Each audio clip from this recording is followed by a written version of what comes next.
দেখো বন্ধুরা, একটা কম্বলে কি পরিমাণ নোংরা থাকে, দেখো কিভাবে সেগুলোকে পরিষ্কার করতে হয়। পরিষ্কার করতে হয় বন্ধুরা। দেখো এই কম্বল ধোয়া বলো চারটিখানি কথা।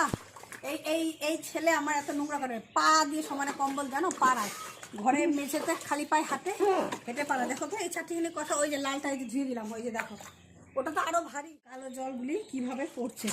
তাও তো আর একটু ভিজলে ভালো হতো। তো যাই হোক, উফ খিদাও পেয়ে গেছে, সেই 4 ঘন্টা জার্নি করে আসার পর আর ভালো লাগে বন্ধুরা। দুঃখের কপাল কি বলবো, দেখলাই তো এই পর পাম্প করে কম্বল ধুলাম, দুটা কম্বল। খিদায় তো পেটে চুচু করছে, ভাবছি বর হয়তো রান্না করে রেখেছে, সেও তো কি নরম নরম ভাত করে করলা সিদ্ধ মিদ্ধ খেয়ে ডিউটি চলে গেছে।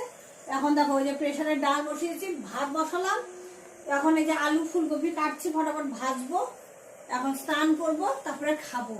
তো এইগুলো করে বলো তো, শিলিগুড়ির থেকে এসেই 4-5 ঘন্টা জার্নি করে আসা মানে কি আর ইচ্ছা করে? তোমরাই বলো।